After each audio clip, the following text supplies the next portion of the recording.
People would say things like that to me. I'm like, how in God's name do you know that?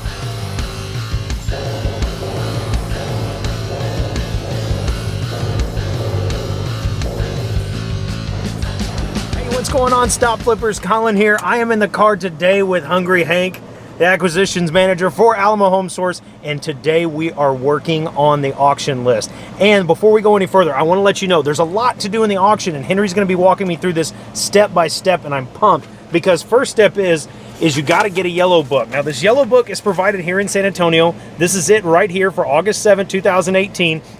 We are going to be looking at as many properties as we can. The first thing that we did is we actually met and spent a couple of hours going through the list and knocking it out. There's something like 500 different properties in here, and I want to say we narrowed it down to what, Hank? Probably 80, maybe 100? 120 houses that we want to go take a look at. And today's Monday, the auction's the following Tuesday, so we've got 5 business days, maybe the weekend, to go around and take a look at them. And the first house I want to show you is actually the second house we stopped at.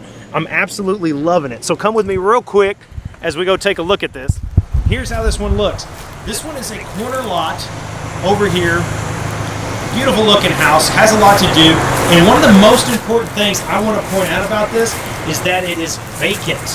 This is a very big deal when you're looking at auction properties, because the fact that it's vacant means we won't have to evict somebody afterwards. So we definitely want to be taking a look at these vacant ones. So this is one that's going to stay on our list. I don't know if you can see this, but there's a little bit of foundation issues we can see through there. And another big one is we're definitely going to need to do new electrical. I don't know if y'all can see that or not, but it has the good old-fashioned fuse box as opposed to that. But other than that, this house is looking great, so we're going to go do some research on it. It looks like the original loan amount was only $28,000. And I'd probably put an ARV of this house, just by looking at it, about 110 or 115. But we're going to need to take a closer look at that. So we're going to go back, do some research, make sure that the numbers make sense, put our top bid on it, what we think the most we could offer, and before we go to the auction. So that's one of our first properties, and we're going to be doing this for the next week, so hang tight. All right, here we come. 775. No, wait, where are we going? We passed it. Turn around. We keep driving past the house. It's not clearly marked. Oh yeah, it's this one right here, the brown one. By the way, guys, I would recommend starting this earlier in the day, because as you can see right now, it is 99 degrees, high of 102 today, and whoof, I'm already sweating. Occupied needs a roof. Occupied needs a roof. What do you think the ARV on it is? By driving around looking?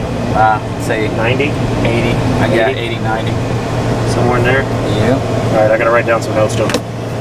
Yeah. Okay, that one right there, we just kind of drove by. It's occupied, so we definitely don't want to disturb these people. It'd be a little bit weird, but it was occupied. We think it's about $80,000. It needed a new roof. It was kind of a smaller house. I'm gonna guess, what, probably about 900 square feet? Somewhere in there. So Henry's got kind of a straight up formula. He goes, hey, if it's 900 square feet, it's going to be about a $20,000 rehab, and it needed a new roof, so we're going to bump that up to 25.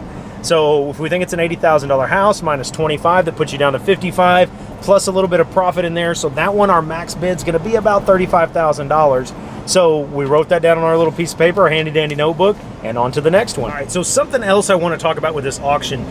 We are not just strictly looking for owner finance deals. Now, that's exactly what we're looking for, but any deal will do when you're looking at the auction, right, Henry?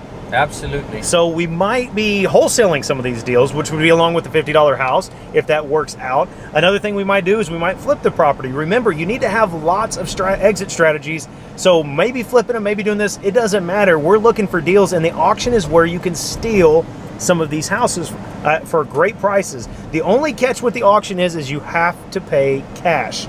So that's a little bit tricky, but if you get your cash lined up ahead of time, if you get some private lenders, you can find great deals. Make sure you know that you have to pay cash though. So that's why we're looking for great deals. Whatever it is, it's going to be. I think that last one's mostly going to be an owner finance deal. Would you agree? Owner finance, 100%. 100%, yeah, see, 100% deal. So yeah, it's going to fit right into our business. Say that again, Henry. I am not comfortable buying in this area. If we were to buy anything here, it'd have to be pretty darn cheap. And by pretty darn cheap, we mean, oh, is this it? Yeah. Oh. I think this is a vacant lot. Look at the yellow it's book. just, okay, we got to look at the yellow book. I think it's just a vacant lot. But yeah, we kind of are in the hood here. It's a little, it's one of those things. I think Henry says it best. If you're not willing to drive down there at night, probably shouldn't buy there. Absolutely. So Yeah, you got to be careful about that. So I'm going to look in the book. I think that one was just a vacant lot, but I'll get back to you. All right, here we go. We're looking for Kenmar 240? 248? No, 240. 240. All right, Henry was just telling me he likes buying in this area because big lots, concrete foundations. Foundations are usually pretty stable. Where are we at? It's a pretty decent neighborhood. I like it. 248. 244. I don't know who keeps selling these big old satellite dishes. NASA or something. 40. Was it? That looks vacant. You wanna go poke around? No. No. There's a bike right there. It's occupied. Oh, there is a bike right there. So it's occupied, but man, it looks clean. Yard's mowed. What do you think the ARV in that neighborhood is? This neighborhood, it varies, man. I mean, we've sold houses up to 100 grand here. It's kind of hit and miss. You can go up to about 120. Trying to see what the square footage is.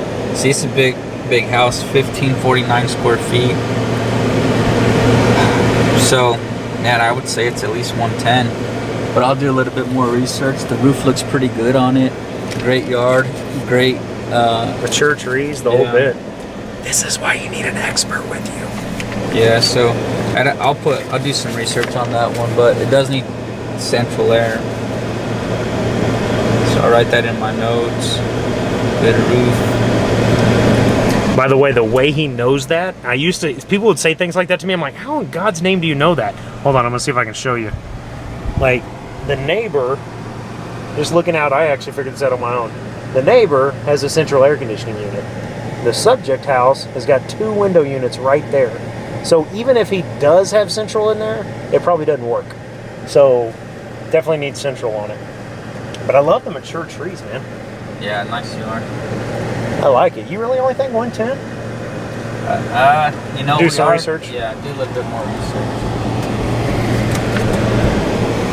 Do a little more research. When I say 110, and I say that because I feel that's what we'd sell it for owner finance. Now you can argue that the market could probably get a little bit more on traditional finance, but with us owner financing it with our interest rates, you got to be careful of that. We don't want to outprice the market, so I think that's why 110 would be our selling, our ARV for our owner finance. Now again, if we were flipping it, we can really fine-tune those numbers and probably offer a little bit more, but right now, you know, I think this area we'd really prefer to do owner finance. Whenever we flip the house in this area, being the location, they do sell, but they take a little bit longer. I would say anywhere from 30 to 45 days up to 60 days just because of the area. So it's something else to be aware of. All right, technical question. If you buy a property at the auction, do you still have to wait the 90 days to comply with the FHA flip rules, anti-flip rules? Absolutely. Still got to wait. You got to wait it out. So even if we're going FHA, we're going to be in it for 90 days. Yes. So keep that in mind. If you are borrowing money, you're going to have to pay juice for 90 days. Make sure you always work that into it, unless it's anything other than FHA. So VA doesn't have it. Cash, obviously, conventional, all those different loan types, they don't have to deal with that, but the FHA does. So anything longer than 90, if you're going to go FHA. So personally, when I run numbers, and I don't know if this is a good practice or not, Henry, but I just automatically figure running juice for 90 days. Is that correct? That's minimum. You know, whenever you do a rehab, your minimum is 90 days from the time you purchase to the time you sell it and close it. If you sell under 90 days, you're doing pretty darn good. I have flipped properties and sold them quicker than that, but the norm, I always average 90, or I always assume 90 days. This flip that I'm in right now still hasn't even closed, and it's 7 months. So that, of course, takes out a profit. I wasn't anticipating on that, but it's taken 7 months, and it's going to finally close. So you got to prepare for everything. So in case you haven't figured it out, a lot of this money that we do this with is not ours. Like, sometimes we borrow the money, which is what primarily I do. And then you could be paying 10, 12. If you're doing hard money, it could be 13, 14% plus points in and out. Are we at the next house? Yeah, we just passed it. Oh, we just passed it. Yeah, I'm going to come back. Again, like, this is a nice neighborhood, man. Yeah, this is actually a really good neighborhood. This is still in that same neighborhood that we were in. It's just on the other side of the neighborhood. And so there's a split in the middle that separate the types of homes that we're looking at. So you just got to understand, where that split is and know the different pricing. But here you got these big old 2-car garages, look at these mature yards, big trees. Pretty excited for this area.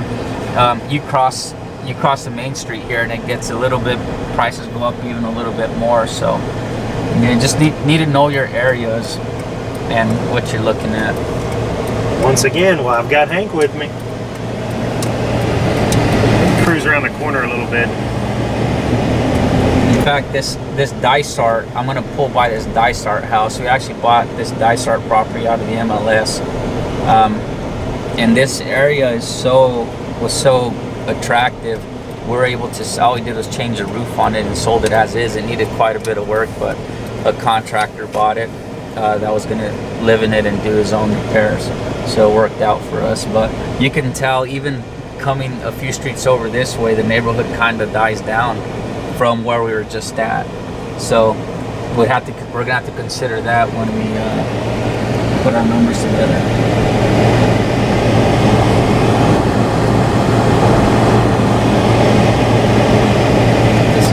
These 4239s are. This is it right here? Yeah, with the new roof. Look at the shovel.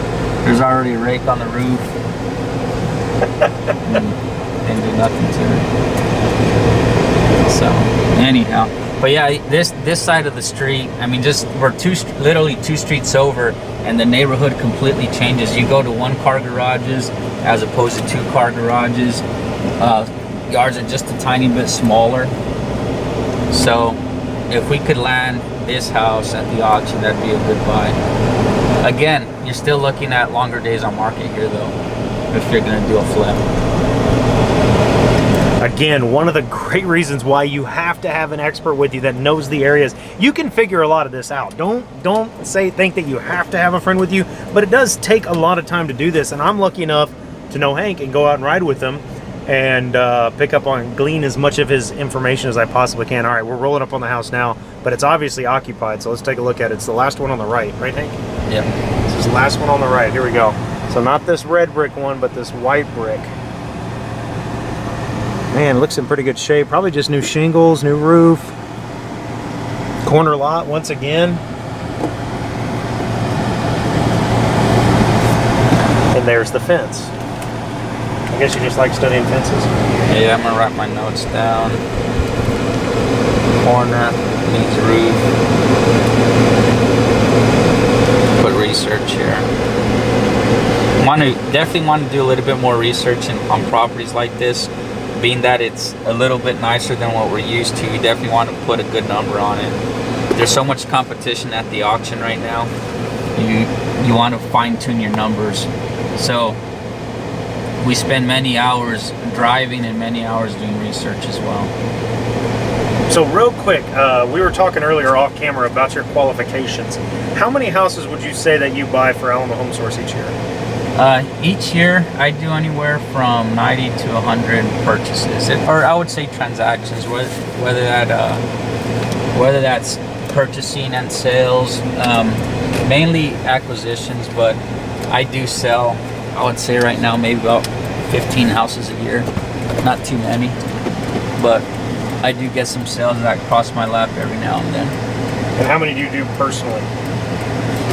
Personally, it varies. I'd probably do about, on the low end, about 30 transactions, 30 to 40 transactions on my own.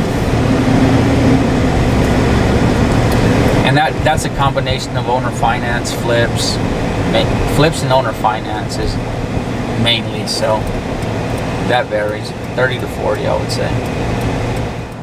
That's why I'm sitting in this car trying to keep my mouth shut and learn as much as possible. And driving him crazy by sticking a camera in his face.